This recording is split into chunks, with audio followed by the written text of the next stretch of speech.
we're back with another episode of the Lakers Fast Break podcast. It's Gerald Glassford coming right back at you here from Lakers Fast Break. Pop Culture Cosmos, where we cover the latest news and trends in pop culture each and every week, twice a week, wherever you get your podcasts. Of course, also Gerald Glassford from Inside Sports Fantasy Football. Catch that when we come back to you with some more great episodes. But again, Pop Culture Cosmos, wherever you get your podcasts. Also, as well, the Lakerholics crew, you know they're happy after a tough sledding with a couple of losses that they shouldn't have gotten. They did finally get the win. Lakerholics are going to be telling you about it upcoming at Lakerholics.com. Also a good friend as well, Mr. John Costa, Clutch Talk and Lakers Corner. Hopefully he'll stop on by. Also as well, of course, Empire Jeff TV covering the Lakers and the Dodgers. And happy birthday to you, Daniel Berry Sports Highlights. Yo!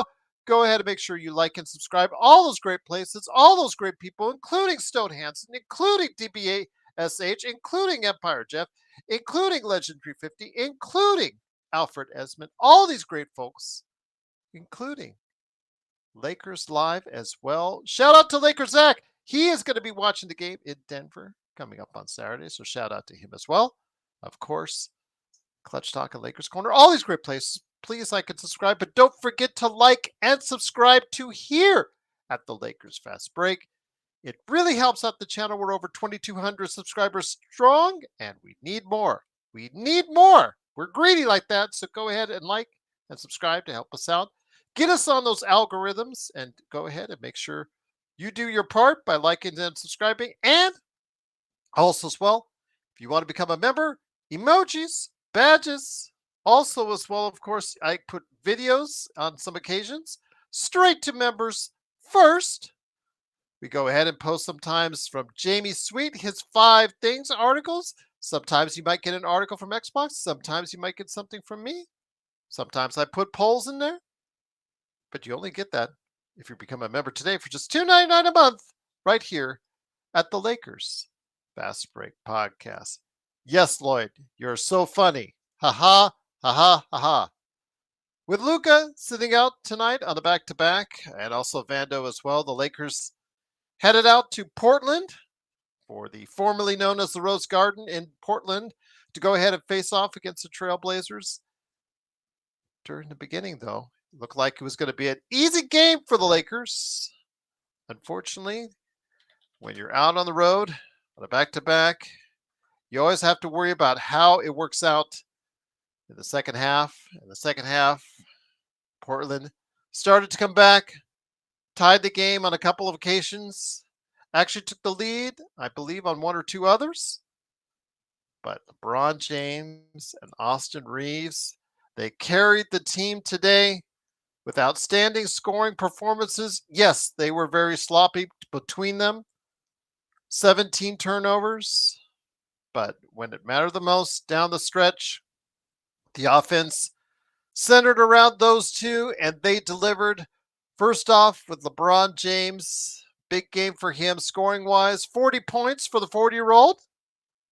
Also as well, 8 rebounds, 4 assists. Yes, 11 turnovers, but 4 of 8 from 3, 8 of 8 from the line. Austin Reaves, 32 points from him, 12 of 13 at the line. 7 assists for him. Yes, 6 turnovers. I understand that. I know you guys are going to target both them on their turnovers. The offense did not move as clean as I was hoping, but unfortunately, it didn't look good there. They were still able to close it out strong in the fourth quarter and get a 32-25 advantage in the fourth quarter to pull it out with the victory, 110-102. They're still in 5th place in the Western Conference, but they are now 33-21. I'm going to go ahead and verify. Yes, still 5th place, 11 games back in the Western Conference. Waiting for the guys to show up and get over here one more time. But I'll tell you what, I'm so happy to see you guys out there. Truly appreciate you joining us. YYC made 9 threes and we won. That's pretty good. Yes, I know, but the 11 turnovers, a lot of people are going to focus in on that for LeBron, and the 6 turnovers for Austin Reaves. I get that as well. But you know what? I will take the win any way we can get it. 33-20.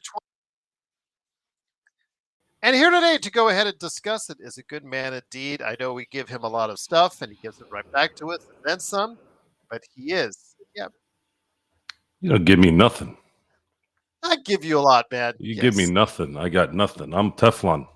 Yeah, you do got nothing. You do have nothing. Absolutely, indeed. It No, is, I of got course. nothing from you guys. You guys Oh no, can't. no, no, no, no, no, You no, can't no, break no, this. no, You can never no, break no. it. You said Never. the word. You said the words. You have Hey, nothing man, if you don't because understand I give English, you. that's on you, man. That's on you. No, no, Sorry. no. You phrased it that way. I'm gonna go ahead No, and. there's no phrasing. Yeah, you phrased it that way. This No, is my good friend indeed. I'm like a scorpion. I'm like you can't. You can freeze me, and I'll still come out alive when I thaw out. That's just how No, it is. not the kind of bug spray I have, man. I've No. also got exactly a exterminator to take care of you guys. Believe me, we get our share of scorpions around here. We know how to deal Where with the them. hell It are is, the of course. jackals, anyways?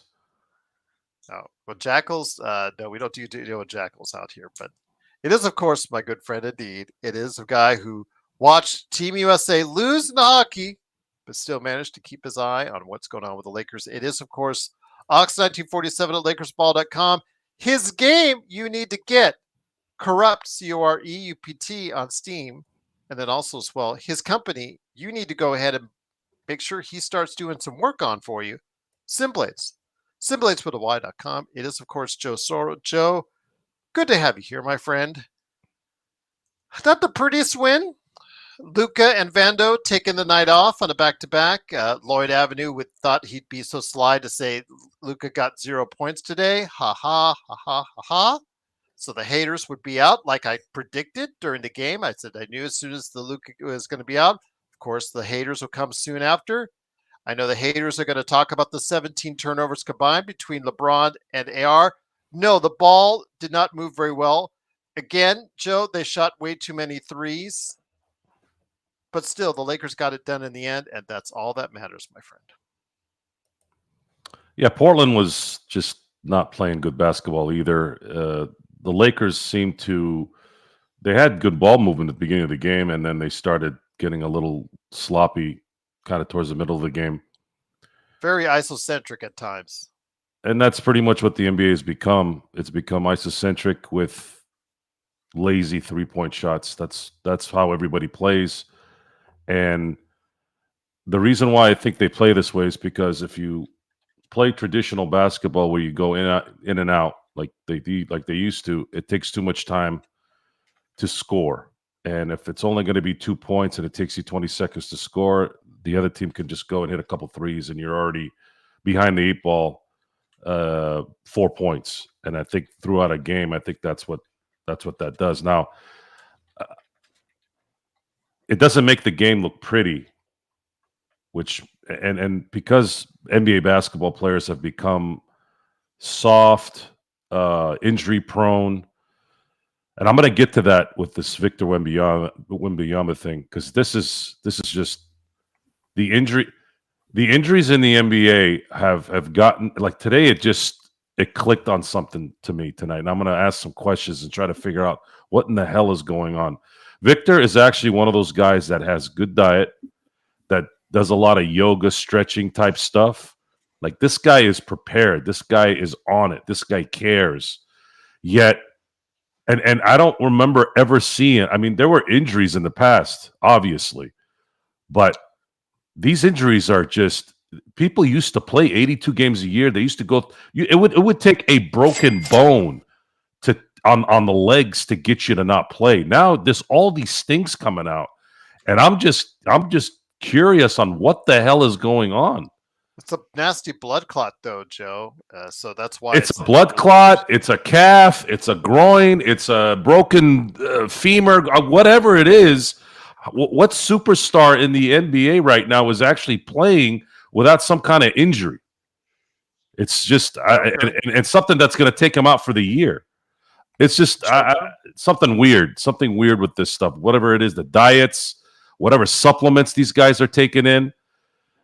I'm around a lot of health type stuff, guys. I have family members that are bodybuilders, people that work out all the time. They're in that world of protein shakes and mental health and all that horse shit. And I'm sitting here. I'm the only one. I'll take a daily vitamin just because it's just to catch up on some stuff here and there. but I'm not doing any TRT. I'm not doing any testosterone. I'm not doing any green, yellow drinks so that I can fly in the morning, or jumping into a fucking igloo so that I can jumpstart my blood and whatever. And yet, how come everywhere I go for the last 4 decades, I get sick once every decade. I'm walking around doing whatever. I'm not hurting anywhere. I'm not doing anything. I'll get sore if I work out or do something like that, like a normal human being. Well, what is this? Like, what's going on? That's something I want to talk about before the night's over. But as far as the game is concerned, I guess throughout the night, I just kept having the feeling that Portland was going to screw it up. It was there. And normally the Lakers don't play well in Portland, but I guess I should have said that yesterday. I should have said, well, there's been a little bit of a neutralizer to that, because LeBron seems to love to destroy Portland. That might be his second favorite team behind Toronto in his career. Am I wrong on that, Gerald G? I think that might be what, that's at least if it's top five. LeBron wasn't even playing well today, but he couldn't miss. Number one would be Toronto, though. He'll always be Toronto. Yeah. It'll always be LeBronto. That's for sure. But I just find it hilarious that for some reason this guy loves playing in Portland. Can Trudell go over there and ask him, like, what is it about Portland, or get that Fox his buddy Allie Clifton? He won't even answer my retweets. He won't even answer my messages when I tweet or when I send a message to Mike Trudell to clarify his statements in regards to the Charlotte game. So he won't answer our text for anything. I don't think he's ever going to answer your text, Gerald. Sorry. Yeah, he barely answers people around him, let alone people he doesn't know. Well, again, it would be nice to have somebody ask him that question. What goes on in Portland? Because I was in Portland not too long ago, and I don't know what's appealing over there. But sorry, Portland, it is what it is. But the Lakers, I didn't say this was going to be a loss. I was worried about this game because I always worry about Portland and Portland, Utah and Utah, and Denver. But the Lakers played better than Portland tonight, and Portland wasn't really that good either. But a win's a win. They got out of this schneid. So now the toughest part of their schedule is about to come up, and the Lakers are going to have to get ready to saddle up, baby. Once again, it is the Lakers. They win 110-102. And also here today is a good man indeed. It is, of course, the mastermind behind what we all see out there as two of the best channels out there for basketball. Clutch Talk and Lakers Corner. It is, of course, John Costa. John, great to have you here. I know, again, a lot of people are focusing on Luka not being there. I know that some people are trying to talk smack to Joe because LeBron hit it big today with the 40. I think if you look up Joe near the beginning, Eduardo had a nice comment pointed at you. John, and someone said in the chat, I think it was YYC, about how the defense is still suspect. I mean, there's still some glaring things that I'd like to see change. The fact that Jackson Hayes is not a rim protector, even though he's 7 foot athletic, it just doesn't make any sense how he cannot block some of the shots that are easily going over him for layups. But let me just tell you this, John. In recent weeks, let's go since the Washington game. They held Washington to 96. They held the Clippers to 97. They held Charlotte to 97 and Portland to 102. The others games were in the teens, like 112, 117, 113. But they have, for the most part, and Philadelphia, that was kind of bad too. But still, since the clock has turned 2025, their defense has been a little better. A little better. Still not where it needs to be, but they are playing more aggressively on defense. And despite our misgivings on Vando, who also was out today, DFS, the addition of DFS, has done a lot to go ahead and create a lot of good things on defense and some occasionally good things on offense. I know a lot of people in the chat were talking about how much should we sign him for, how much should we retain him, et cetera, et cetera, et cetera. Again, he doesn't usually get you more than the 10 points a game, which is something that frustrates me. He did get to only 10 today, but he did some clutch things near the end of the game. And of course, the biggest factor when he was on the court, the Lakers were plus 20. John. Absolutely, and our defense has gotten better, and I'll give credit where credit is due, and especially based on my expectations. Because losing Anthony Davis, I thought our defense was going to plummet, and it did plummet, but I thought it was going to plummet a lot harder than what it actually did.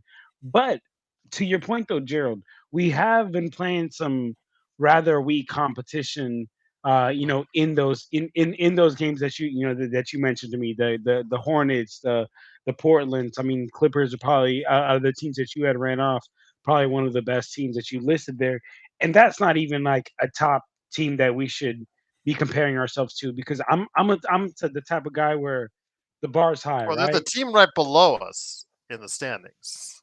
Absolutely, right? But if we want to get to where we want, if we want to, raise up Larry Ob, if we want to even be in that direction, not saying that, that's a realistic opportunity this year, but if we want to even start to look towards that, we need to, compare ourselves to the top dogs in the league.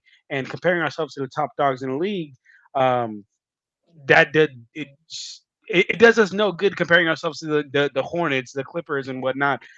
But credit where credit is due because our defense absolutely did improve. But a little bit on today's game, man, I'm I'm happy we won the winnable games because I talk about this all the time. Don't lose winnable games, guys. Don't lose winnable games. But damn, it really took a 40-point game out of Braun.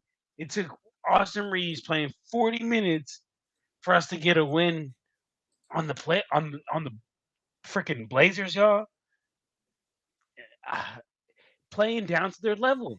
It's the same shit I said last time when we played the Hornets. We played down to these teams' levels every time we play a team that's weaker than us. Every time we play a team that I don't give a fuck if Luka's there or not.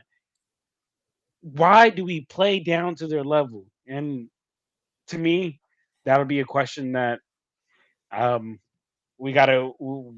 I'm always gonna be forever trying to figure out because to me it's just it's ridiculous, man. I feel like we have to get punched in the mouth first. It's every time we play these weak teams, something has to happen to wake us up. Something has to happen for us to be like, oh, okay, fourth quarter, like the Lakers, they went on that like 12 and I don't know 14 to 3 run in the fourth quarter. We only had to go on that shit because we lost the lead in the third quarter. Something had to happen. Something had to punch us in the mouth for us to get there. Come on, man. I just think if we can bring it early, um, give these guys rest, be able to get it done easier, more effective wins. You know what I'm saying? And I'll shout out one of my homies that I play basketball with a lot. He always tells me like, John, when you're hooping, just take these dudes 2-3 dribbles and get to the hoop. Any more than 2-3 dribbles is just you just doing too much at that point. You exerting extra energy because any good basketball player should be able to get by somebody with 2 or 3 dribbles. So I say that to say let's have some effective wins and not exert unnecessary energy by playing LeBron James 35 minutes and forcing him to score 40 points and my boy AR 40 minutes. But good to be here, and I'm happy that my Wi-Fi is fucking working because it was ass all game long. It was so annoying. Nice. So I heard and kept on hearing, but it was great to have you, however limited it was, on playback along again with Zach, Danny, Sports Baby, Xbox, Nick, also as well, of course, Shano, Magic Man himself, leading the charge. It is, of course, the Lakers fast break. The Lakers do win 110 to 102. Again, they're 33 and 21, fifth place in the Western Conference. Joe, who are they playing next? They're playing Denver in Denver, a team that's won 9 in a row. You couldn't get them at any worse time. Jokic is doing those video game numbers like he did tonight. What, 29, 17, and 9? Murray has started to play well more consistently. 34 points tonight for him. Add in a dash of Aaron Gordon and enough supporting cast. they look right now like one of the hottest teams, if not the hottest team in the NBA. And the Lakers, I'm not sure if they're going to be able to cool them off on Saturday. But as I've been telling people, Joe, I don't want to take what happens on Saturday as the full grain of salt on what exactly we should think of the Lakers at this point in time, regardless if everyone's there or not. They just need more time to play with each other before we get a real evaluation on this team. And I don't think Saturday is going to cut it, Joe. Well, they're not going to be able to freelance like they have. They're going to need to play fundamentally sound basketball. Make sure you got to go into this game like it's a playoff game. Mhm. And if you start throwing up threes when you shouldn't, when you bounce passes when there's no passing lanes, this game will get out and quick. It'll get out quick and fast. And next thing you know, you'll be down 12. That's something that JJ needs to make sure doesn't happen. Looking at the team, the team didn't really have a lot of depth, really. Consistent depth throughout the year anyways. The issue now is Luka. Is Luka going to be able to play well Saturday?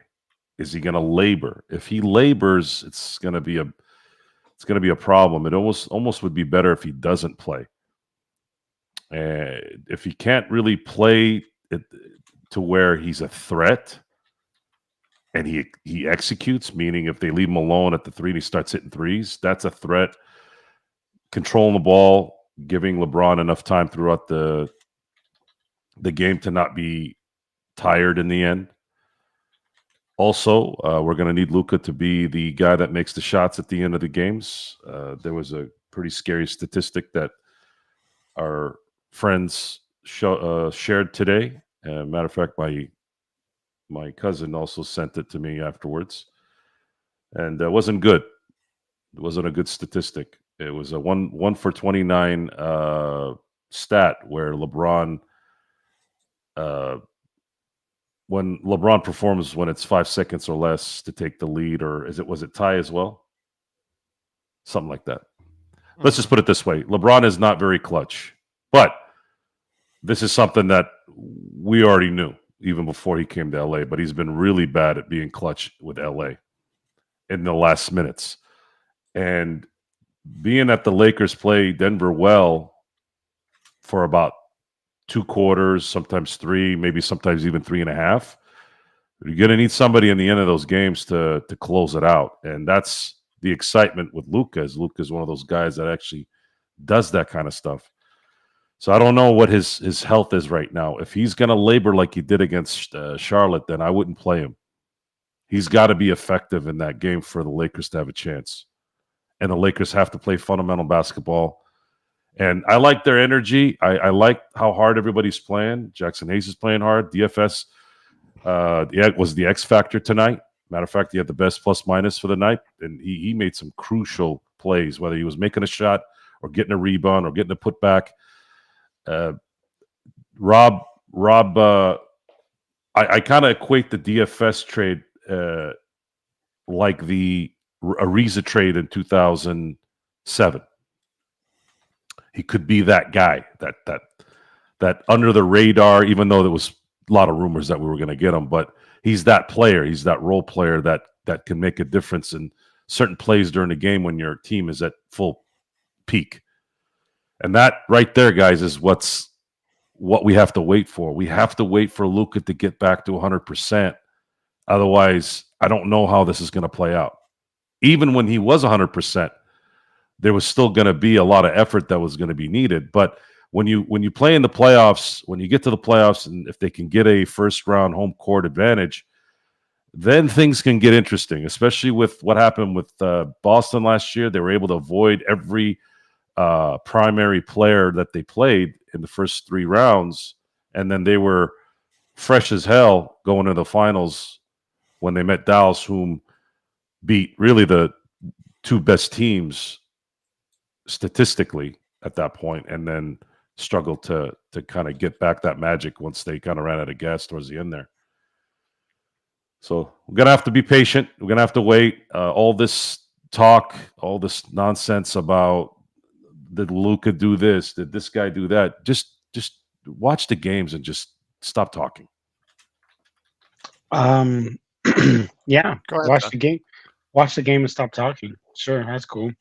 No, I'm just kidding. But Riddell, brother, he just he responded to my comment. He said, "I don't think anyone's playing." He said, "I don't think we're playing to anyone's level. I'm not sure if these guys are that good. They seem a bit sus to me." Absolutely, but I can confidently say that we are better than the Blazers. I can confidently say that we are better than the Hornets. So when we have a game down to the wire with the Blazers and the Hornets, to me, we're automatically playing down to their level. If we're better than them, this game should not be coming down to the wire. So that's what I meant to say on that. But absolutely, I agree. There's some things about this team that extremely has me sussed out. The rim protection, the lack of paint presence, the just the lack of continuity that the players have. But there's a lot of things that definitely sets me out. But I can 100% and confidently say that we are a far superior team than the Hornets and the Blazers. I speak the truth. John, get off the weed, bro. Lakers got to play better, bro. Lakers absolutely do got to play better. I speak the truth. Not one time have said that they haven't. Time and time and time again, I have actually uh, got on them when they haven't played, which is what I'm doing right now, kind of, and what I did in last night's stream. When you play down to a team that you're better than, play down at their level, then you have to play better. And it's what I've been saying. So, yeah, I speak the truth too, brother, and I just spoke the truth. I don't know how to do the little sound effects, but You can't handle the okay, truth. we got it for you. Ready? 1, 2, 3. go. That was that. That was that. That was for you. I speak the truth. I just spoke you the truth, brother. Adam, so you're not into Larry Nance Jr. So you don't like a guy 6'9" that can still jump a little, that has a stronger, bigger body than most of the individual stiffs that are on the end of the Lakers roster. That, by the way, did I tell you that Larry Nance actually shoots 45% from three this season? Yeah, that silence on your end, Adam, says it all. So yes, you like the stiffs, I like actual productive players as far as my big man is concerned. But uh, I do appreciate Nick T sending out there his thoughts in regards to the super chat, and also as well, of course, our good friend No Joker as well. Joe, let me bring it back to you. Nick T says we beat Denver already this season during the first week. That was a long time ago, and I don't know how much you could take away from that. That was a completely different team at that time. Again, if they win or lose on Saturday, I'm not going to take it on as a full 100%, Joe, because this team still has a lot to do to get where they need to be before the playoffs. So whatever happens on Saturday, win or lose, I don't think people should go ahead and evaluate and say that's the Lakers team 100% on Saturday, Joe. When did we beat Denver? He said during the first week. I'll have to verify that. No, we didn't. Case. We lost to Denver. Then we played Denver in November. We lost. Got our ass whooped. I was sitting there going, "What?" Yeah. Well, that's what the yeah. No, Let me go ahead and verify that. Yeah, I think you're right on that. But didn't we play them again yet? No, we haven't played them since. Yeah. But yes, tough to answer your question on Larry Nance. Yes, he couldn't shoot past the free throw line when he was with us, but he has developed a jumper since then. But he's not being waived. He's not being bought out. So there's no chance to get him. At this point in time, Joe, it looks like our roster is what it is. And with that said, Joe, what evaluation are you going to make of the Lakers on Saturday against Denver? Natalia, I probably wouldn't double. I wouldn't double Jokic. I would let him do his thing and try and stay in front of every guy on that team. You know how Michael Porter Jr. is and Jamal Murray. They play like Jerry West and Kevin Durant in his prime. They don't miss against the Lakers when they have open shots. You drop a second defender on Jokic and you're gone. You're a goner. If you're gonna do a double, you better get him away from the elbow or the paint, anywhere near that area. Hell, I don't even know if you could even do it near the 3-point line because you'll just shoot a three over your guy. So that's where Jackson Hayes can be effective. The problem though is he's the only tall guy really that can ball, which leaves the lane open, which means you got to have guys really, really stick to their guy. And the Laker players sometimes tend to fall asleep and lose their guys. It's going to be a very hard assignment for 48 minutes. It's going to be very hard. They're going to have to be very disciplined, and JJ is going to really have to figure out a way, since we live in a world now in the NBA where defense is really not that important. People can sit there and argue this all day, and I don't give a shit what you say. The NBA does not play defense anymore. Even if there's series or there's sequences where the defense helps the team win, you still can't really play defense to win games. You still got to make shots on the other end. And the Lakers are going to have to make sure that they wear out Jokic, wear out Jamal, wear out Michael, wear these guys out on the other end. Otherwise, they'll be fresh and they'll be running around and making shots because they have a mental edge already on the Lakers. That's why they need Luka. But really, if Luka is not able to be effective in this game, I don't know how they're going to win this game.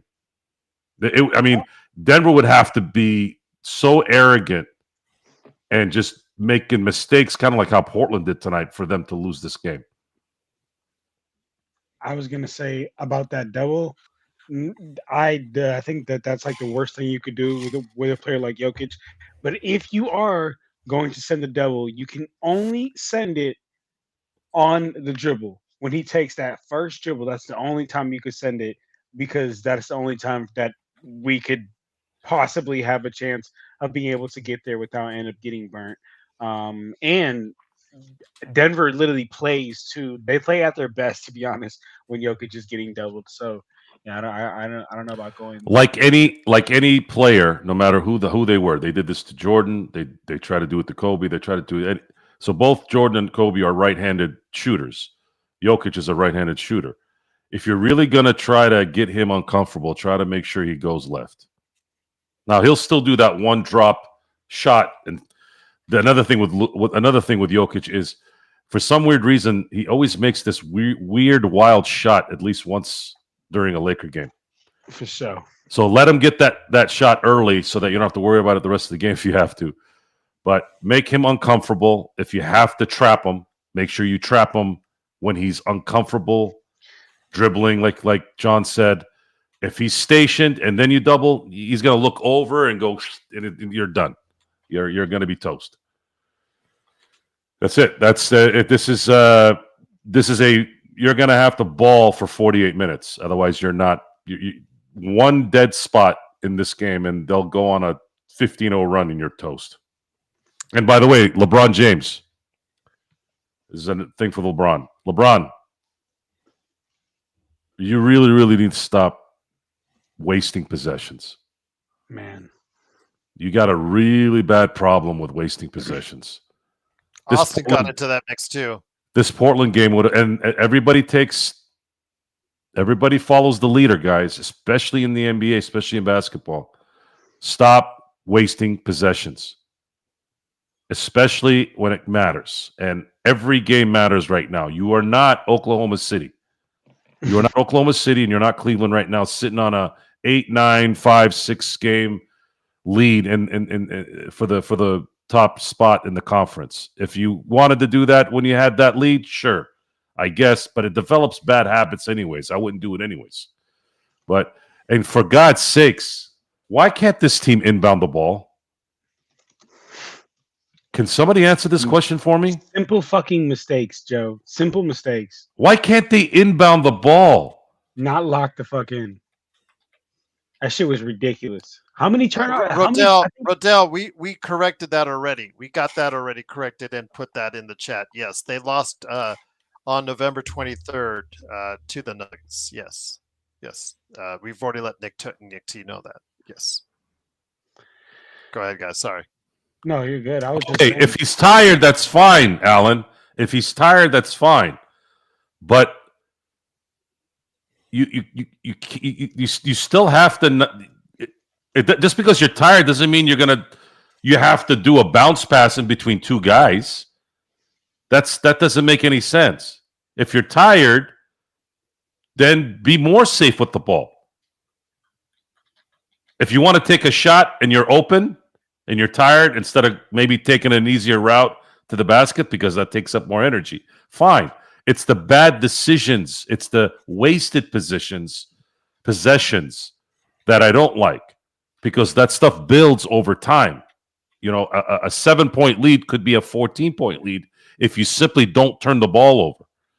What could happen is you could take a shot, let's say, instead of make a bad pass, and maybe DFS puts it back in. Maybe you get an offensive rebound from Jackson Hayes. He puts it back in. Maybe Jackson Hayes gets the rebound, finds Rui open for three, hits a three. It's better than a stupid pass that is very low in the effective department to get a turnover. That's all I'm saying. That shouldn't matter if you're tired enough. Matter of fact, the more tired you are, that should be even more of an importance. That's a harder. It shouldn't be that hard. I don't know. I think it's too much. There's too much common sense there. I can't figure out. I've been tired. Matter of fact, when I'm tired doing anything, I'm more focused because I'm tired. Straight up. If he can't guard somebody and he's tired, okay, I get that. That makes sense. But if he's got the ball, you can't make stupid passes. You can't waste possessions. There's four of the guys there, and you also have a ball handling. Your ball handling partner has been doing pretty well, and he's young. He's young. Yeah, he was tired in the end, but he's young. He can persevere. So, and again, it's hard to feel bad for guys who are making $14 million a year. Guys, sack your fucking balls up and let's fucking go. I don't want to hear about you being tired. Sorry. Standard Robert Wheeler question of the day, although I've already got an answer he's not going to like to hear because I just going to be able to prove him wrong on this one. Joe and John, I'll start with you, John. You think DFS and Vincent can contain Murray way better than D'Lo and Reaves last year? I think the Lakers' perimeter defense is better suited for Denver guards despite giving up size and bigs. So I'm just going to note to you, John, before you answer that question, in the playoffs, in that first round last year, where the Lakers lost 4-1, had a lead in every game, and if you would have told me that they would contain Jamal Murray outside of those two game-winning shots to 29% shooting from three and 40% shooting overall, I'd say you give yourself a big pat on the back for the defense that you put on him. It is by far and away, that and the performance against Minnesota, those are the two worst performances of his entire playoff career outside of 2019 against Portland, where he shot almost as bad there. Your thoughts on that? If you're controlling him and we're making him work to shoot under 30% for three and 40% overall, you're giving your team a chance to win. So I don't know how much better you can expect DFS Vincent can do in a series this year against Denver, John. Yeah, I mean, I think we might have some more locked-in team defense, but we definitely have lost. I think have lost some individual perimeter defenders. We don't have as good. But Austin worked his ass off, and we're so hard on Austin's defense, which is absolutely putrid at times, but he gave so much effort, it cost him on the offensive end in that series, if you remember, John. Absolutely. But if you're making the point that I think you're making, let me ask you something, Gerald. I love effort. Effort's huge. You need effort to, that's 50% of the battle. But do you feel comfortable and is that something you're cool with? And, putting Austin on a Jamal Murray, if that's what I think you're getting at. Well, no, that's Robert's question. Does he think that Gabe and DFS can play better defense than what was played onto him last year. And I'm saying if you're holding him to 40% overall and under 30% from three, that's about as good a job as you're going to play, and as good job as you're going to get on Murray. I don't know how much you're going to do better on Murray. If you're going into a series and you're saying, okay, by the way, you're holding the Denver Nuggets' second best player to under 30% shooting for three and his worst shooting percentage ever in the playoffs, I'd say you're giving yourself a chance to win. You just got to make sure you get every other thing in order as well. Yes. Okay. Well, then to answer Robert's question, yes. I mean, let's hope we can get that percentage even lower. But everything else is where I think we're really going to fall apart. Is the the lack of paint protection. It's like we can't have any perimeter mishaps. And like I kind of think back to in 2020, a lot of our perimeter players knew we could have some mishaps because we had the Air Force back there. This time, it's not really the same thing. So I mean, I'll say like we're gonna have to have every other area locked in. And I fear that when we have Jackson Hayes, which you started the show by highlighting how he cannot protect the rim No, he can't. whatsoever. He can't. It's just awful to see someone with such athletic gifts be so inept on the defensive end. But Joe, Robert Wheeler wanted to ask you a question on that. Do you think the Lakers can do a better job guarding Murray this year than what they did in the playoffs? That's a tall task to do, especially the way that they played defense on him. Outside of those two last game-winning last shots, I will give you that. But outside of that, again, seeing the numbers, the Lakers did a pretty good job on him defensively in that playoffs. Although MY is saying he's throwing excuses out there, he was hurt. Well, I think no, I don't think DFS and Gabe are better defenders than AR and Luka, D'Angelo Russell.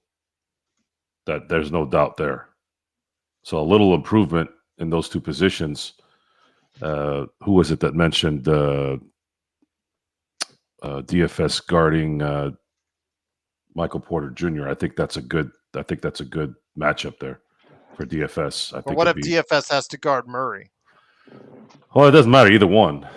The key it will be, and this means nothing unless Luka can play Saturday or any other day against Denver.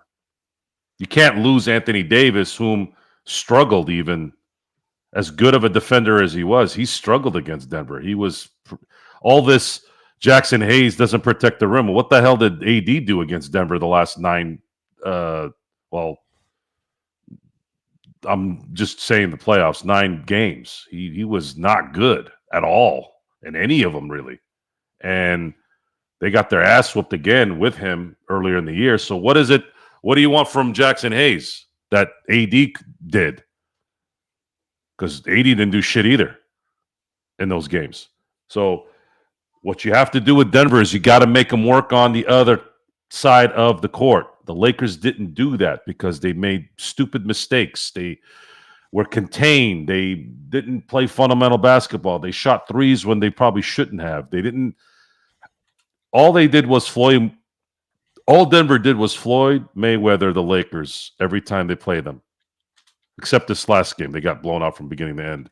What they do is they give them a false sense of security that they got a lead, that they're playing well, and then as soon as they turn it on, Lakers start folding.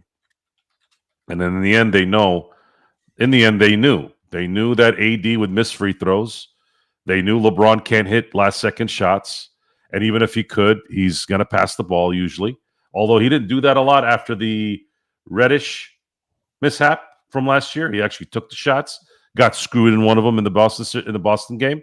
But 1 for 29 is a horrible statistic when it comes to arguably the greatest player of all time. Folks, 1 in 29, greatest of all time.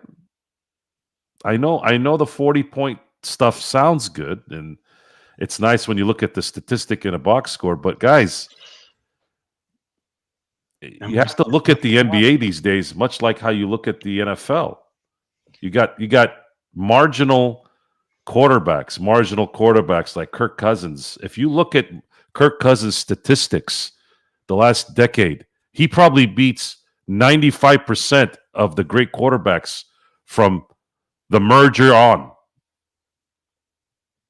But would you put Kirk Cousins in the Hall of Fame?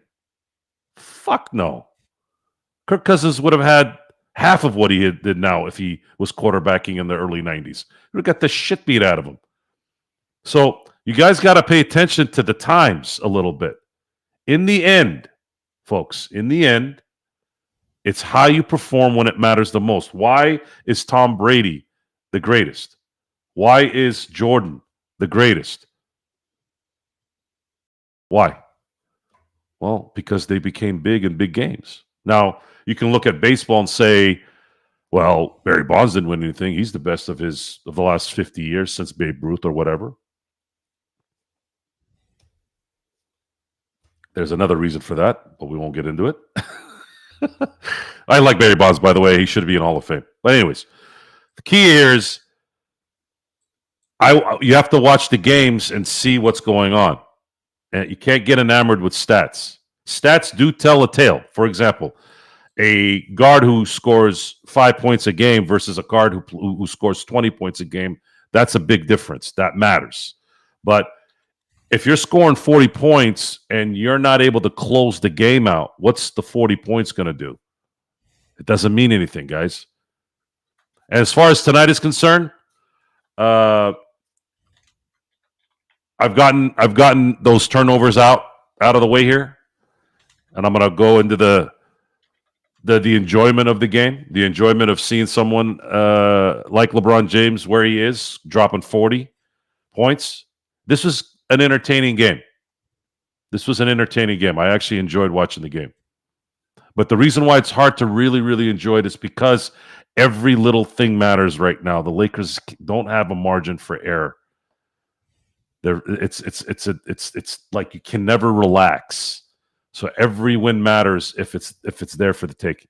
But LeBron James continues to marvel in terms of his ability to continue to be an all-star in the NBA, a legitimate all-star, and dropping 40 points, sure, and getting to the basket and dunking on people. Hey, you can't take that away from him. But I'm sorry, folks, as much as those are fun to watch, I can't really embrace it all the way because I'm about winning.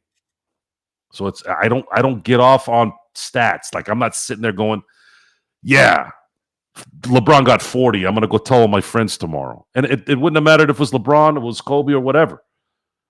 Even the Kobe 60 to finish his career, it was a beautiful way to end. Beautiful way to end a career.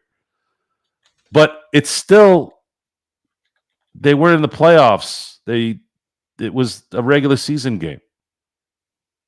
It cool. And even Kobe had commented on that. He's like, it felt like everybody's kind of making this out as like it was a playoff game. He knew because that's how he thought. That's how his brain worked. And I'm just wanting the Lakers to be successful, and I also know that it might not be this year.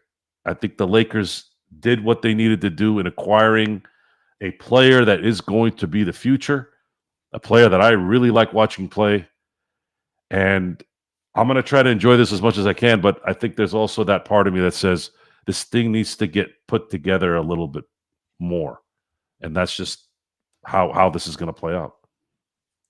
No joker. Joe's been called on many occasions a LeBron hater. He's also been called on many occasions a LeBron stan, which tells you if that's the case. And so many calling people him, he hates him. Calling Joe LeBron stan is crazy. And folks, when you're called both, you know you're in the right place. When you're called both, that goes for anything in life, whether it's your political views. And by the way, that's happened too. Same way, like people have called me on both sides. So I was like, oh, good. That's great. Matter of fact, it happened on the same day. That made me laugh, by the way. That made me laugh. I'm like, oh, good. I'm right where I need to be. So I am a LeBron fan because he's a Laker, folks. I want you guys to understand this.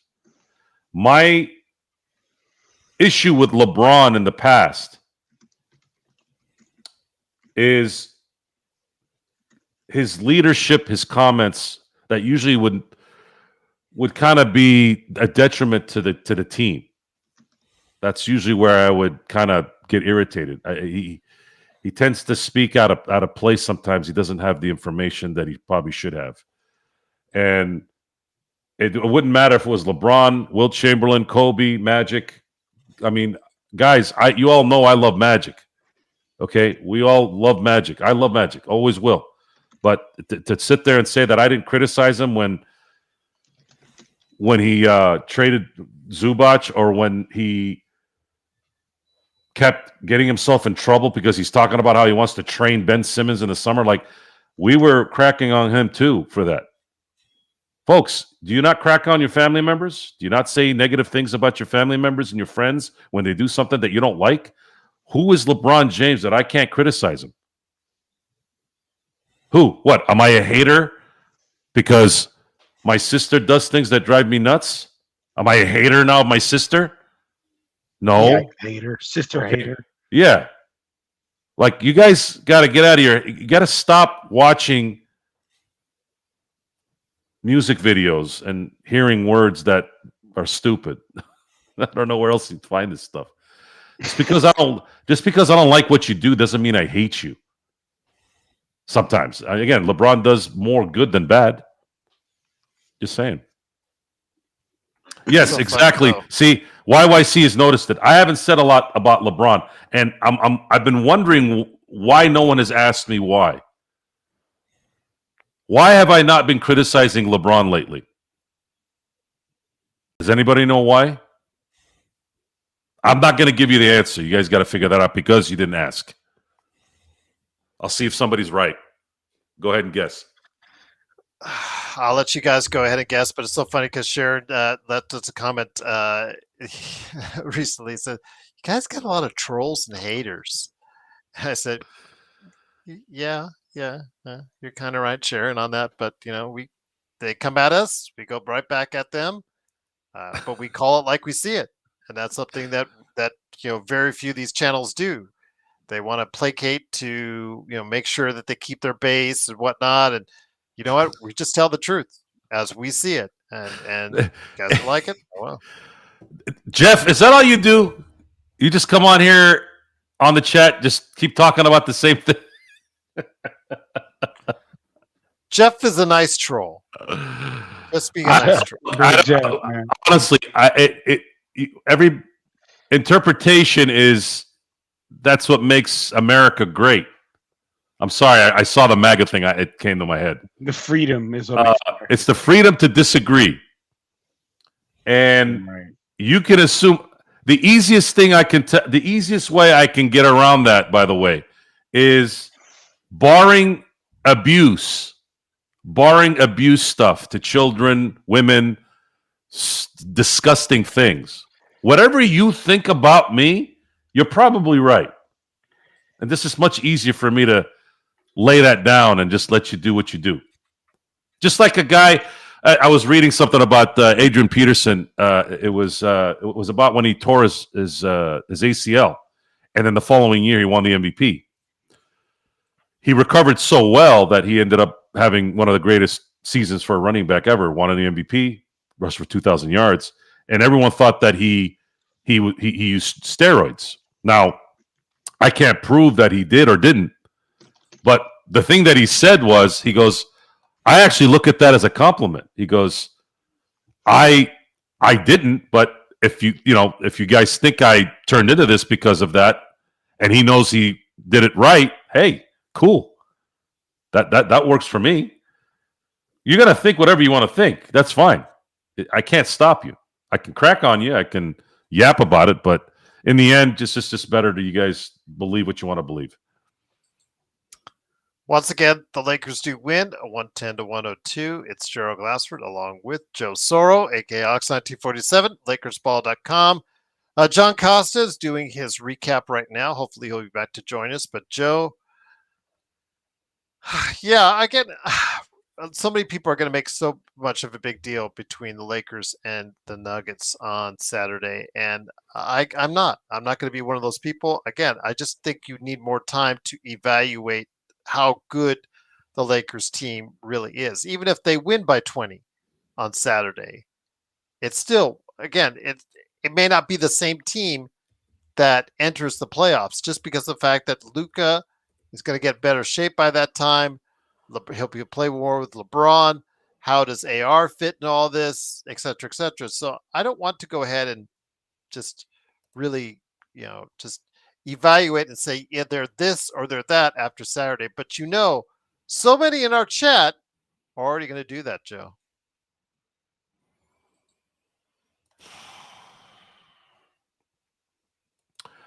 The crowd is getting larger. There's no way you're not going to get more criticism. And I don't look at. It gets don't. larger when we lose, Joe, by the way. Yeah, it is because people want to. Because that's when people have more energy to throw their axe to grind.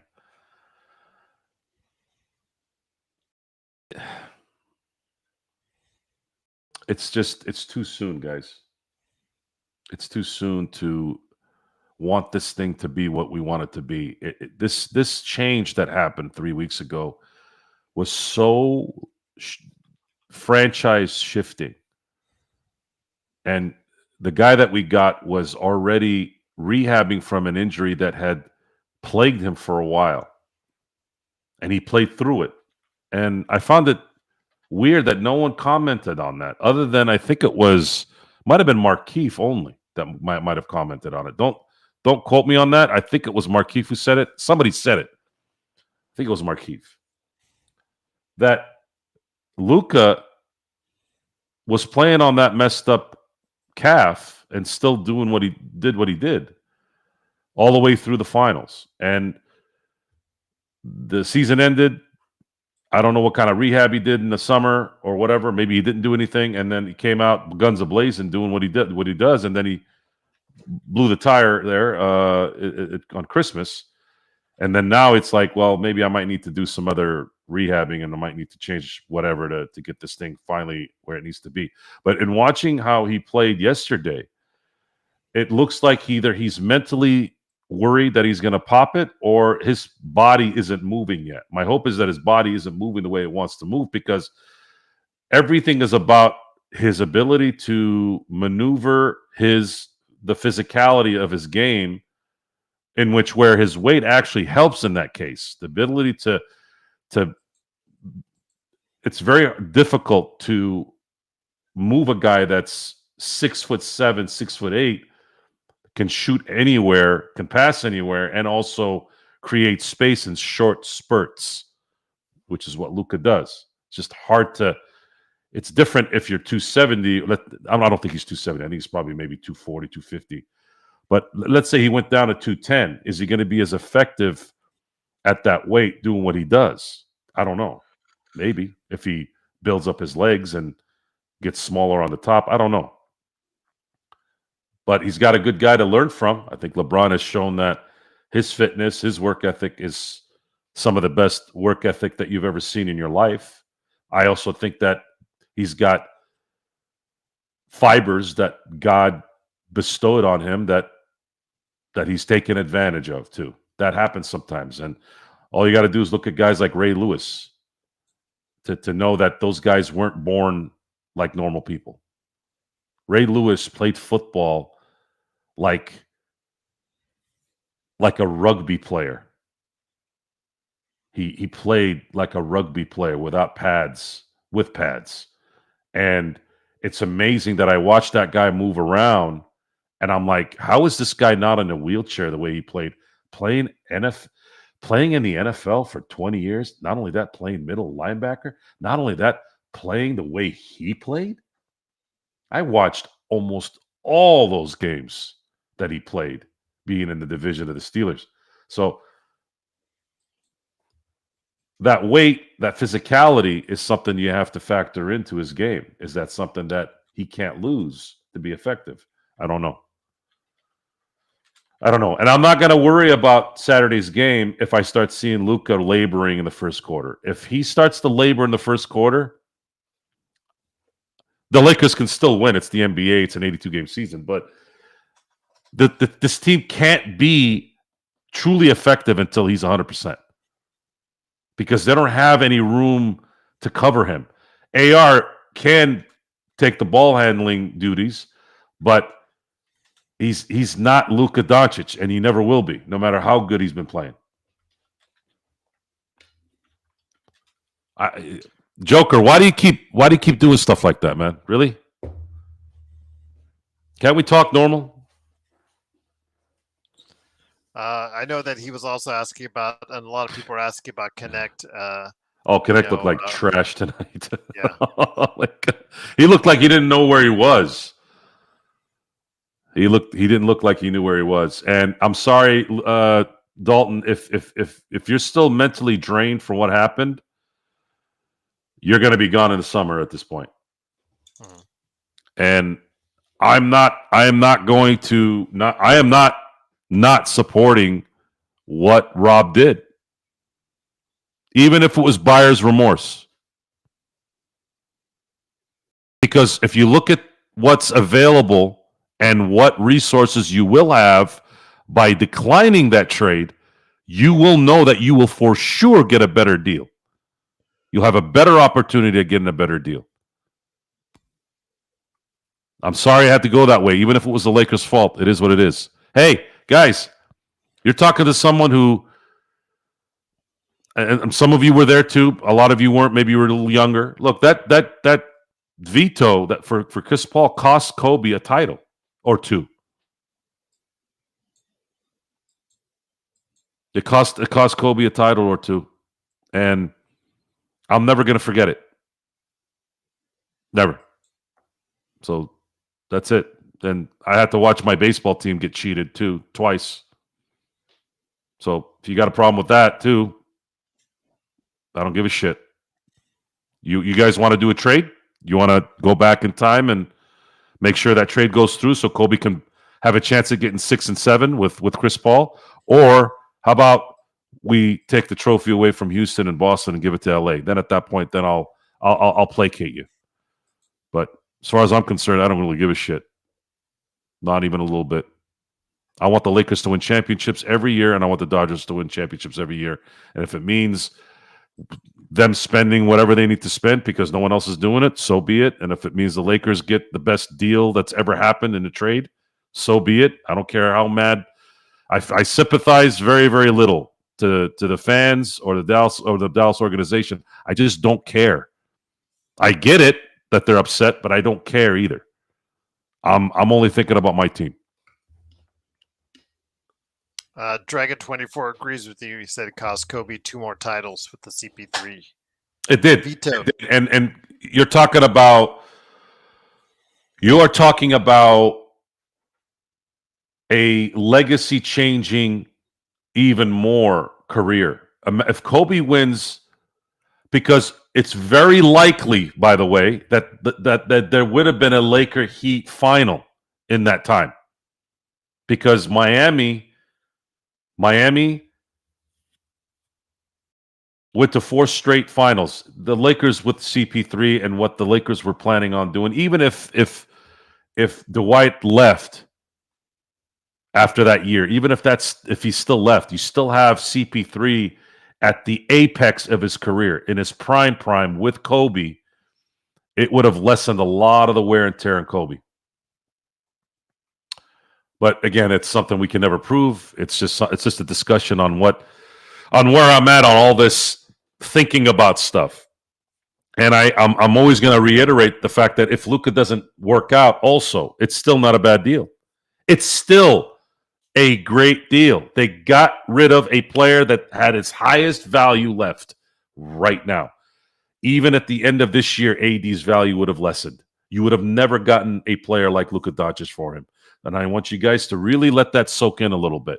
Even if Luka doesn't work out, even if he doesn't win a championship, it still was the right deal. And it's still the LA Lakers, and the LA Lakers will always find their guy. because they keep doing it.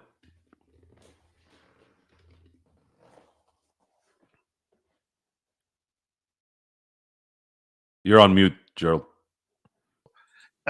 Sports Baby said, "Can we give Indiana Luka?" I'm like, we'll keep him around.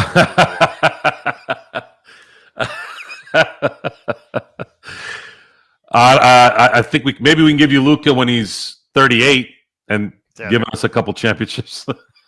Yes. You give us one of your studs by then.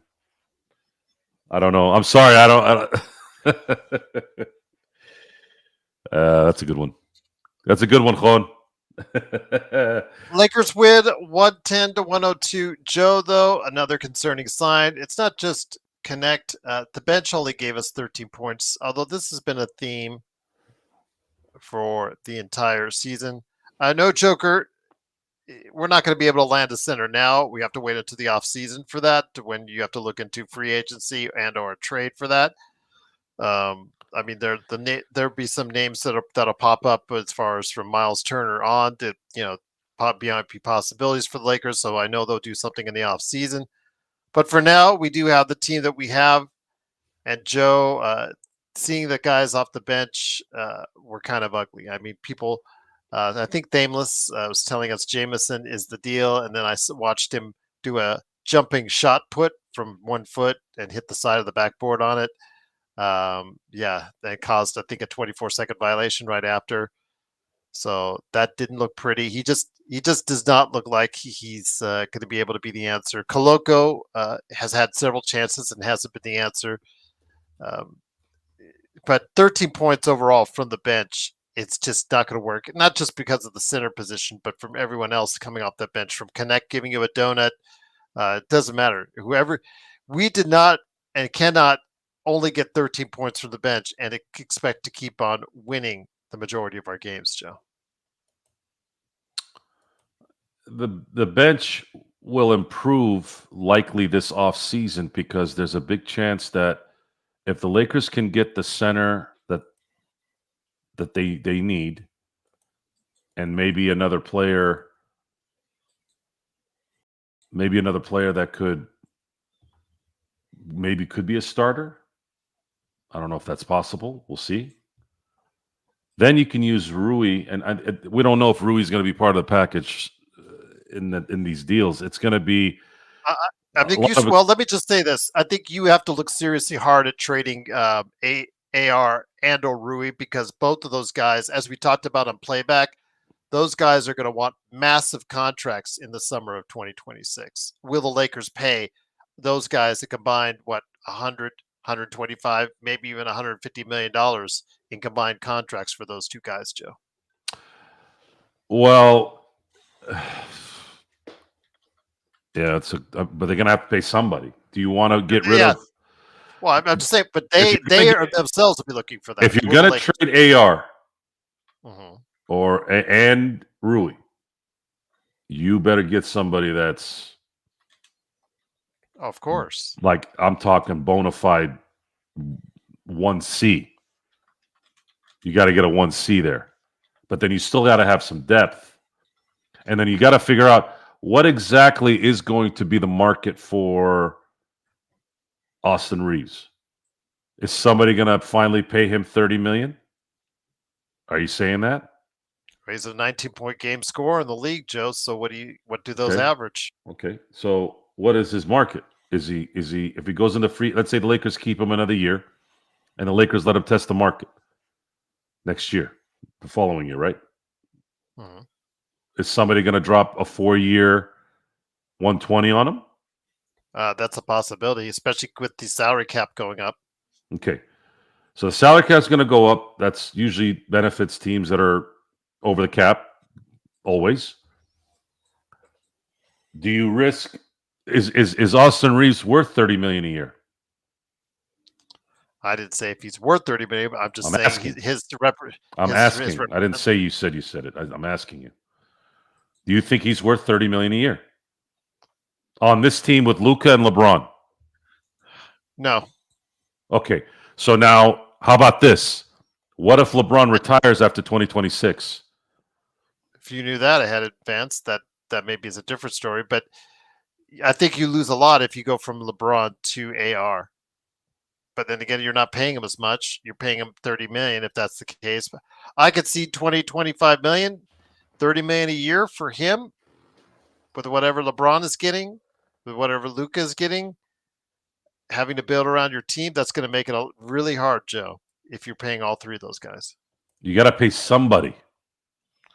Now, do you want to pay somebody? Why not spread it around a little bit more? Why not spread it around a little more to try to get a little bit more quality depth on your team? Who is quality depth that's going to take 15 mil per? You'd have to have the Detroit Pistons of 04 to do that, and that's rare.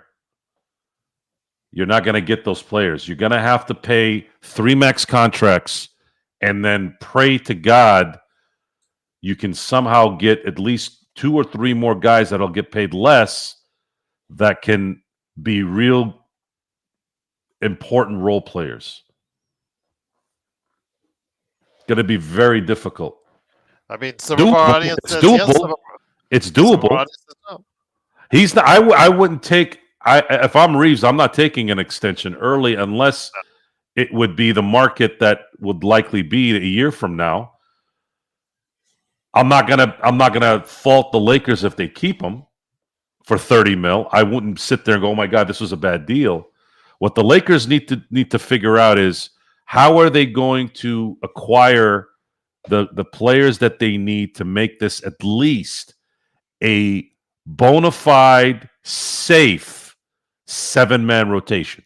We're talking about when the 6 and 7 guy come off the bench, we're not sitting there holding our breath, wondering if the lead is going to go away, like we did with guys like Cam Reddish, and before he started, guys like Jackson Hayes, things like that. It's a difficult question to answer. The talent in this league is so limited, and the ones that are maybe a little bit better than limited are getting paid so much money. And you saw, what did Jeremy Grant do tonight? Imagine if the Lakers had traded for that guy. Almost nothing, Joe. The guy was useless. Where was DeAndre Ayton? This was the first pick in the draft that Trae Young and Luka Doncic was in. Where was he? For 6 weeks. He's out for 6 weeks, right? It's always something with that guy, whether it's his brain or his body. Yeah. But even our audience is divisive on that as far as how much do you commit to AR? But you're right. If I was his representative, I would not take an offer early. I would not take an extension offer early because he can get the most and maximize it the most in the summer of 26 when the cap rises, and there'll be more than just Brooklyn Nets that have cap space to be able to work with their books, Joe. I'm thinking I'm not too worried about AR. I'll worry about AR after 2026. Let it play out. I believe that the Lakers will entertain trading Rui, Gabe Vincent, Vanderbilt, and whomever is on a last year's contract here this summer. That's going to be tough to trade that Vanderbilt contract, right? But yeah. You know, again, we're talking about there's some assets that they still have, and I am no longer going to say a trade is going to be tough anymore. Okay, even if it is. Nothing is well. We said that nothing is impossible now. Yeah, nothing is impossible now. Yeah. Nothing. Yeah, nothing.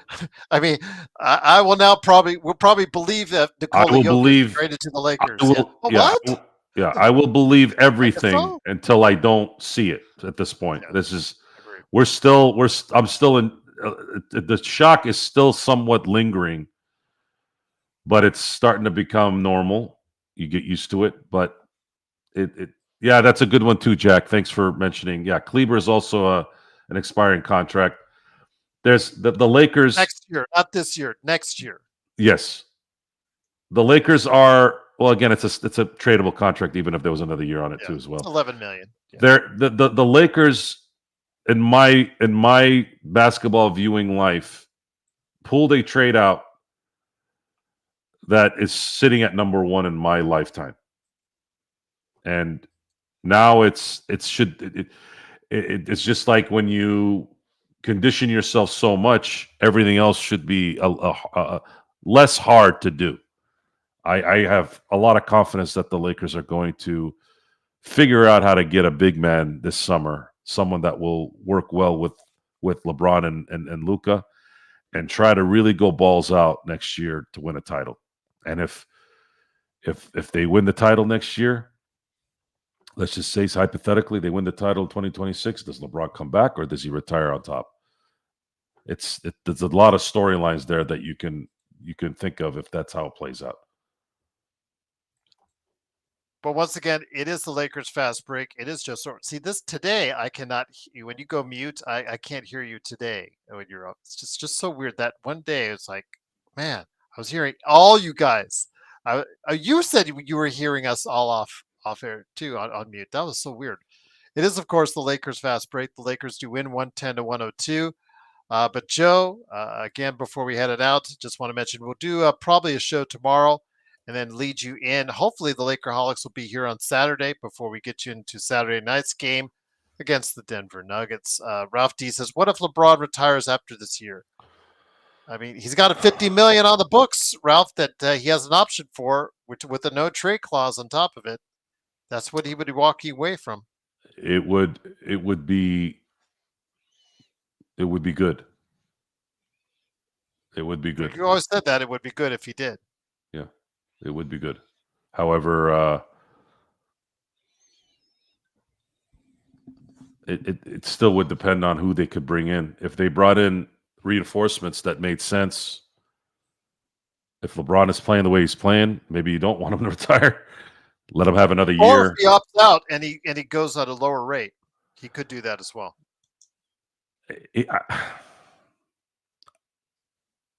I'd have to see it. He said he would do it for the right player last summer, but we saw how that worked out. Who is that player this summer that the Lakers can acquire to where it would justify taking a pay cut? I don't know. Better not be Joel Embiid. Most of the players out there that might be hinting at wanting to leave their current teams, guys like Giannis. I don't know if there's going to be a chance to get those guys until they can actually really go into free agency. Better not be Joel Embiid because he did. I don't know if you caught his comments after the game. He said, "Yeah, he's going to have to get his knee right because they said there's something really wrong with it." And I'm just like, "Oh my god." Guess said Joel Embiid said, "Quote: He needs to fix the problem in his left knee in order to get it back to the level he's played at in the past." No, I'm not talking about Joel Embiid. I'm talking. No, I'm just saying. I was putting that in as far as because I wanted to give people an update on Joel Embiid because they got their butts kicked by Boston tonight. This team is going totally off the rails after going all in free agency and getting Paul George and looking like they were going to be a super team and it's been anything but. And again, we're already looking like Joel Embiid's going to be needing some off-season knee surgery as well. Nas Reed has been a name I've been seeing, and I think somebody had mentioned it even on here for a small blip. He's got a player option here at the end of the year. When you're talking about the perfect player for this team, that would be it. Mm-hmm. But I don't know how you can get him on. They're going to be in the first apron, which means they can't really pay him the full MLE. Is he going to not? He's probably going to want more money. So, and I don't see Minnesota trading in conference to make the Lakers better. I don't know. It's. I guess at this point, I'm glad I'm not the GM. But we didn't see that before with Luka. So it's a decision that the players are the players will have to make the decision because you got all you ever could have ever wanted with this Luka trade. You would have never gotten this trade at any time in life other than when they did. There's no way that would have happened at any time except the way it happened now. And the players are going to have to decide on what they want to do. They voted for the CBA. They knew that maybe they did, or maybe they didn't know what it would eventually be. It's going to, I'll tell you this, the last couple of free agent summers have been pretty bad. This one's going to be exciting, much like how the trade deadline was on this one. Very top heavy, but still very impactful.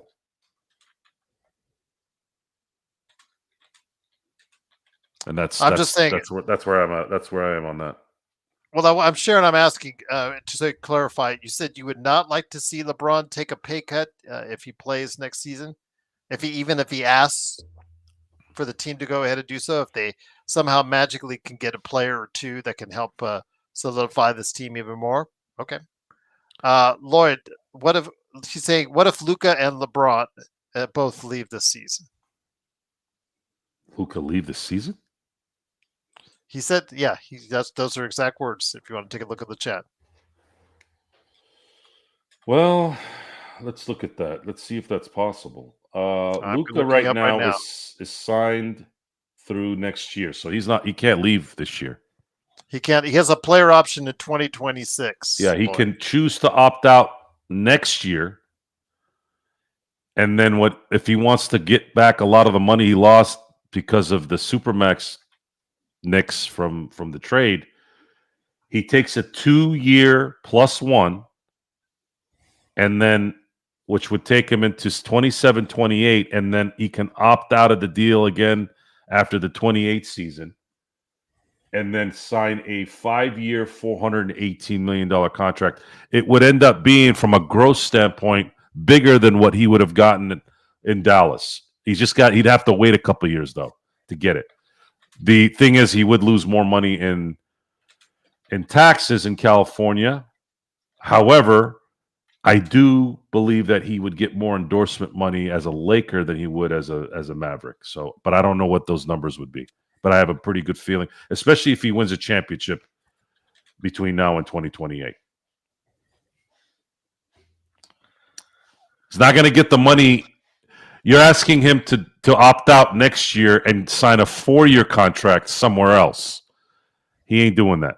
Not when the LA Lakers probably sat with him and said, this is your team for the next decade. You own this. He ain't leaving LA, baby. He ain't leaving LA. He has all control. He could leave. There's a 0.01% chance, just like anything else in life. But it's ridiculously unlikely that he'll leave. He has all the control on his contract. He has a no trade clause. I tried to explain this as far as his options. He has full control of his future. I tried to explain this to Gregory Brown for like over a day before he finally got it. And the fact is, he has full control over what he wants to do for his future. So, Sharon, do you know Luka? Because you sound like you know him. Okay. This isn't female male relationships, guys. Luka's not going to up the ante and losing more money by going to another team next summer if financials matter. But he can't leave anywhere. It'd be the Lakers' choice to trade him. I'm talking about next year to opt out. 2026. Yes, next year. Not this year, next year. He can opt out. Yeah, I don't see that happening.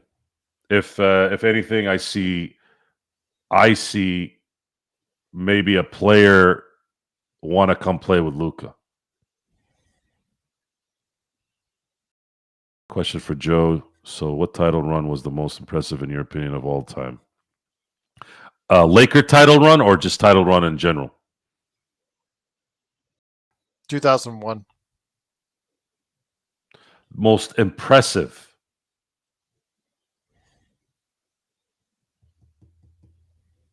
I'm waiting for her to say Lakers or in general.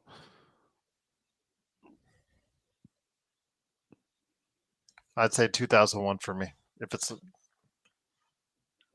best record all time. That one was easy. Most impressive is something that kind of That's had the most some. impressive. I'm just saying. Yeah, that's fine. That'll work.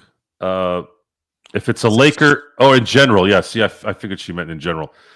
Honestly, the most impressive title run I saw from a cohesiveness, who they beat, who was involved.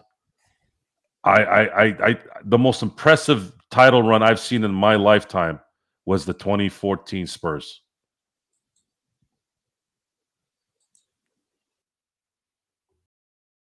I was not old enough, Joe. I wasn't old enough to remember the '83 finals. Richard, I don't think they're giving up Sandy Aldama in Memphis. They're gonna sign him to an extension. Nas is maybe gettable, but again, it depends on how Minnesota is going to play itself out, and whether or not they can continue forward with Alex Rodriguez. They're probably making some cuts. Sharon, what are you talking about? The bragging about the pay cuts? What's that mean? I'm not understanding what you're saying. I knew you were going to see that one. She said with the Dodgers, you were bragging about taking pay cuts. I think deferments. I think what you're maybe misunderstanding is deferments. I'm gonna see what she says.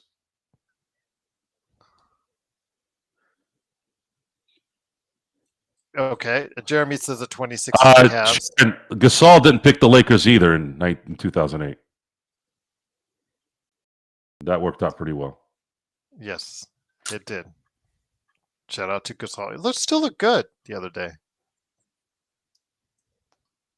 Okay. As Richard says, they can't afford to sign. First of all, I'm gonna explain this real quick about the pay cuts with the Dodgers. When you look at Teoscar Hernandez, according to Teoscar, he had $6 to $7 million more offered. It's not confirmed what team it was, but I'm pretty sure it was the Red Sox. He decided to go to the Dodgers. He took $6 to $7 million less to stay in LA. That is a pay cut. 6 to 7 is a lot of money, folks. That's a lot of money to say no to stay at home. Tanner Scott had more money. I can't remember who that team was. Had more money that he could have taken. Might have been the Red Sox there as well. He didn't. Took the lesser deal. And what happened in that deal is the Dodgers gave him an ultimatum. He had to make a decision the day he signed. He's like, look, we need a decision by this time, or we gotta move on. And he signed the deal at that point, but he would have gotten more elsewhere. So that's another pay cut. Who else should I say? Snell, based off of what Corbin Burns got, if he had waited out a little bit longer, he probably would have gotten over $200 million, especially after what Burns got from Arizona, because he's better than Burns in my opinion. But he didn't. He took less because he's like, I got to go to LA. I want to win. I'm tired of this. I'll take 183. So, and I'm not going to discuss deferred money. Folks, they've been deferring money in baseball for the last freaking billion years, okay? Go read a book about it. Bobby Bonilla of the Mets. The fact that Mets fans were bitching about it made me laugh. Bobby Bonilla has been paid in deferments. It's a holiday now in the summer. Bobby Bonilla Day. My kids know about the Bobby Bonilla $1 million a year deferment until Jesus comes back. So why are they complaining? This shit's been happening since the 90s. And by the way, folks, the Dodgers didn't go to Ohtani and say, hey, can you take $680 million deferment? He brought it to the table. You know why? Because he wants to win. Oh, and you know why he did that deal, by the way, too, folks? Because he's in California, and the money being deferred at another time somewhere else will save him a boatload in taxes. Know your economics, folks. Know your numbers. These guys have $1 million accountants and CPAs that know more about numbers than we'll know about breathing Oxygen. And I'm going to say it again, Gerald. I don't give a shit if they spend $1 billion a week. Every championship the Dodgers win, I'm going to celebrate. And if you got a problem with it, you can eat shit. I want my titles back from 17 and 18. I want them back. You're not going to give them back to me? Fuck you. Then let them win 5 in a row then. Now on a $700 billion payroll for all I care. Fuck that. No. And I'm going to watch every single game, even the Cactus League games, spring training, Tokyo games. I'm going to watch every single game this year, and I'm going to watch the World Series and the 5th inning again in between it. So suck on that. I'm not telling you that, Sharon. I'm just saying in general. Yes, I don't want Sharon coming back at us saying, why did you say that to me? Where's Jeff? This was shit that he would want to hear, right? He got tired of you. He just came in and said results and bounced. Something like that. But it is, of course, the Lakers Fast Break. It is Joe Soro along with Joe Glassford. Thanks again for watching this thing. All right, Jeremy, I'm going to answer your question before we head on out. And then also, I think I'll refer back to one of Robert's last questions, and then we'll head on out. Jeremy says, best player on the Dodgers. Oh, Tony. I think that's an easy I question. mean, I saw him do the bullpen session. Guys, and this is another thing. Dodger fans are just as stupid, too. It's a lot of times useless as well. My God, the bunch of fucking pussies, my God. Every time, maybe they shouldn't pitch him. Maybe they should just let him DH. Would you shut the fuck up already? Okay? You just paid this guy $700 million. He dropped 50-50. This is a special player. This isn't a generational player either. This is a one-in-a-century player. One in a century, not generation, century. I'm just going to say, I asked you that, Joe, because remember, as an Angels fan during that period of time, you saw what the Angels did and how they mismanaged him. So I'm just saying, he's had two rotator cuff surgeries. No, it's just Tommy John's. One or two Tommy Johns. Two. But So this new surgery is, I guess it's going to be the new, apparently, allegedly, yeah. And I'm going to take your word for it, Joe. I'm going to take your word for it. I just asked myself because I was one of those people saying, but you know what? If you say it, then I'm going to go run with you on that. So I do want to say again, thank you again for everybody joining us. Before we head out, Robert was asking about Luka. Your thoughts on him? In fact, actually, several in the chat have said that Luka, they feel, is going to dominate on Saturday. He's going to come back strong and make a point on national television. I hope so. I really hope so. If he comes back Saturday and starts dropping threes with his step backs and dropping dimes. Look, that first game he played, how many alley-oops did he get, Jackson Hayes? I think it was 3. Was it 4? Or I don't know. I think LeBron had one too. Oh, that's right. Okay, yeah. Joe, if the Lakers somehow pull it off this offseason, would they be the? Yeah, my God, yeah, probably. Most impressive Laker championship? Yes, absolutely. Considering what they went through, yeah, let's go ahead and run with it. Yeah, that. There's no doubt. It would be oof. That would set the. Man, you think the NBA would be dead after that? If the Lakers win a championship, there's gonna be so much heat. Thoughts on David Ortiz? My dog. I like David Ortiz. I like David Ortiz, the baseball player, and I like the fact that the guy got shot and survived. It's pretty crazy.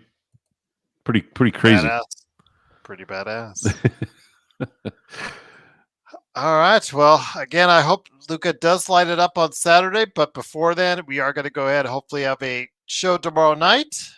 Go ahead and discuss even more what's going to go on Saturday. And then, of course, hopefully the Lakerholics will get together for a Saturday show as well to get you prepared for the Lakers and Nuggets. Please stop on by for that on our playback.tv/Lakers Fast Break. Apologies we couldn't get everybody VIPs, but now with Luka being here, everybody seems to want a VIP.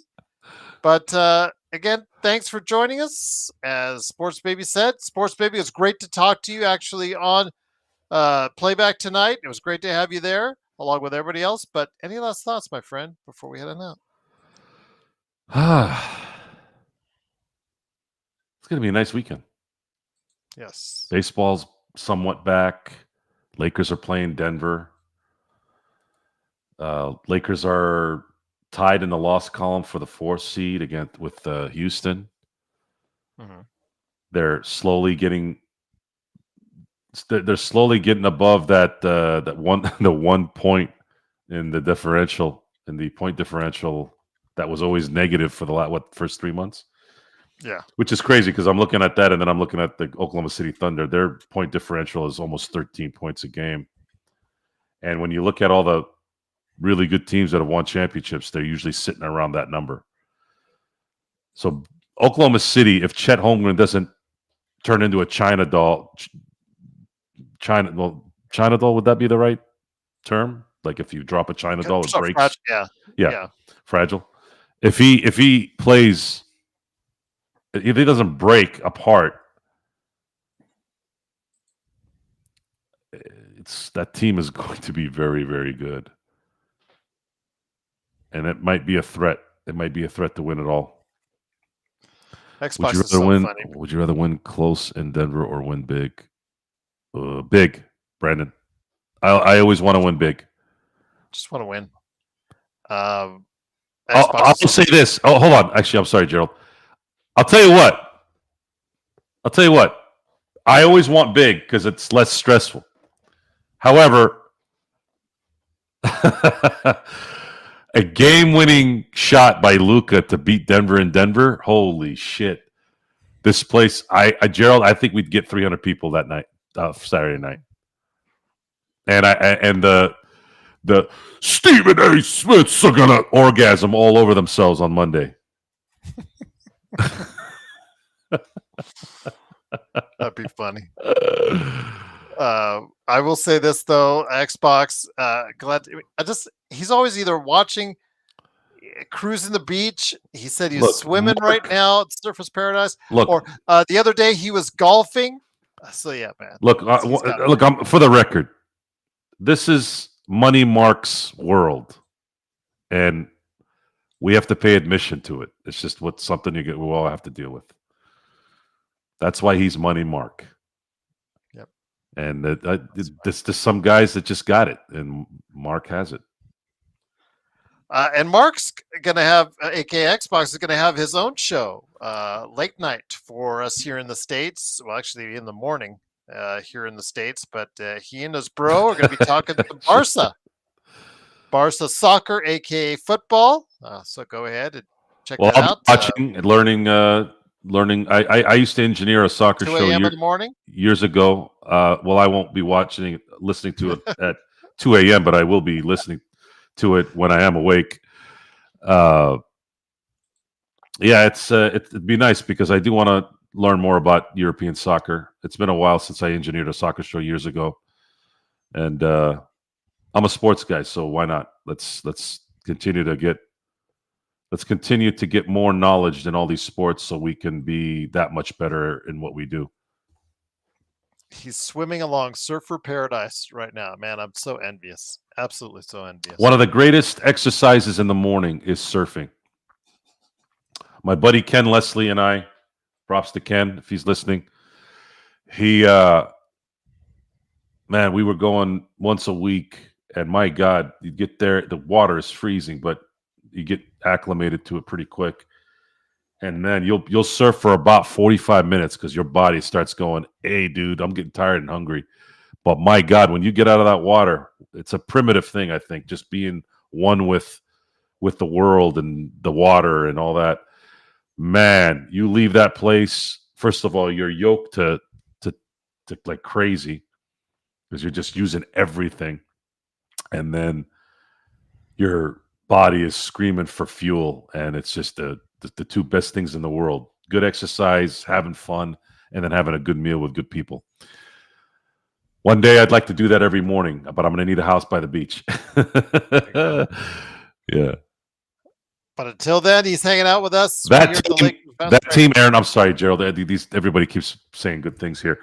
That France team in '98, man, I remember that vividly. Man, those guys were just they took out Brazil. They took out everyone. They were on fire that year. Probably one of the more dominant World Cups I've seen from a team. SB, you're trying to poke your Australian fellow bear right there as far as with that topic right there.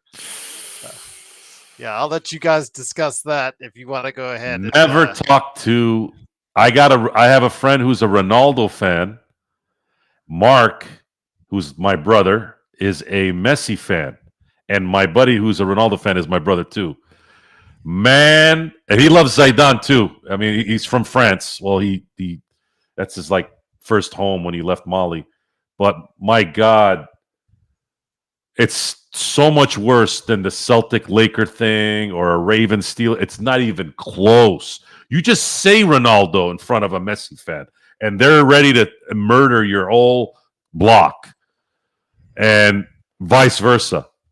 I showed a clip to my buddy who's a Ronaldo fan. I showed a clip of Messi's security guy running what looked like 100-yard dash in like 4 seconds to stop a kid from coming from the stands to greet Messi. And I'm like, dude, look how fast this guy's running. And the only thing he said after I showed him the video is Messi. I'm like, I'm not showing Messi. I'm showing the guy. Oh, man, that's funny. But Crazy. stay tuned for that next week. Should have a start date for that. But yeah, probably be on early in the morning for people, but they'll be able to catch it right here at the Lakers Fast Break. So I'm honored to go ahead and showcase Mark and his brother talking Barca football. Is right it Barca or Barca? I said Barca the other day, but I felt weird. So he says Barca. So there you go. So I'll go with it. They say Barca in America. Yeah, that's maybe it doesn't mean anything. Yeah, that's true. Yeah, I heard you and Sean all night long on the going back and forth on the USA Canada game. So yeah, there you go. So many Canada jokes. It was funny. But I will say this: it is the Lakers Fast Break. The Lakers win 110-102. They are now 33-21 on the season, 5th place in the Western Conference. We'll be back tomorrow to go ahead and get you prepped even more for the Lakers and the Nuggets. Hopefully you, me, and everyone out there will be able to catch the game on playback.tv/Lakers Fast Break. And of course, the post game, the best post game in town on Saturday, will not be at Lakers Nation, Jovan Buha, or Dan the Lakers fan, or anywhere else. It'll be right here, of course, at the Lakers Fast Break podcast.